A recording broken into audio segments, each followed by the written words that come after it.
L'échographie. Comment mesurer une distance avec des ultrasons? L'échographie est une technique d'imagerie employant des ultrasons. Elle est utilisée de manière courante en médecine, mais peut être employée en recherche, en exploration vétérinaire ou encore en industrie. Pour réaliser une échographie, on utilise une sonde à ultrasons composée d'un émetteur et d'un récepteur.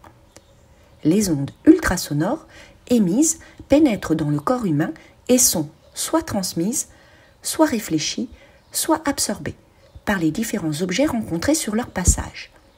Les fréquences utilisées dépendent des organes ou des tissus biologiques à sonder, entre 2 MHz et jusqu'à 15 MHz. Le récepteur de la sonde ne reçoit alors que les ondes réfléchies à l'intérieur du corps humain. Par l'étude de ces ondes réfléchies, l'appareil est alors capable de recréer la forme de ce qui nous est invisible à l'œil nu.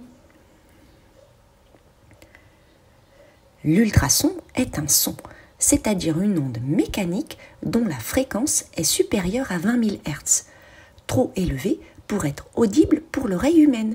Le son est trop aigu. Comment mesurer une distance avec des ultrasons? Afin de mesurer une distance avec des ultrasons, on vous propose le dispositif suivant.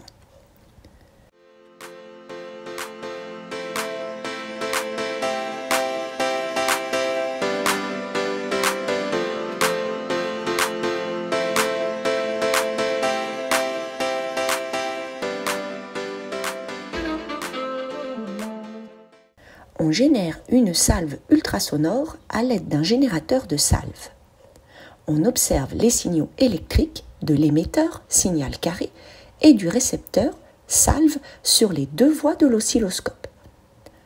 On mesure à l'aide de l'oscillogramme la durée séparant le signal émis par l'émetteur de celui reçu par le récepteur pour une distance D égale 17 cm.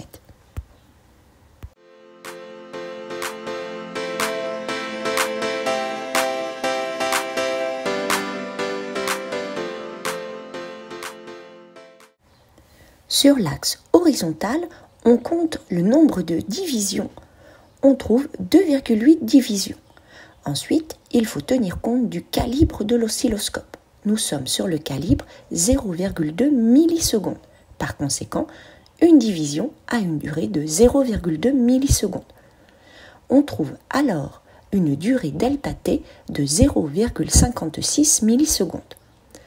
Pour déterminer la distance avec des ultrasons, il suffit d'utiliser la relation suivante.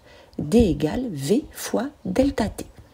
Nous remplaçons par les valeurs numériques 340 fois 0,56 et on n'oublie pas de multiplier par 10 puissance moins 3 pour convertir les millisecondes en secondes. Nous trouvons 0,19 mètres. Si on compare le résultat obtenu avec la valeur mesurée à la règle, on observe un écart relatif de 12%. Cet écart peut s'expliquer par des erreurs de manipulation liées à l'être humain, mais aussi aux incertitudes des appareils de mesure.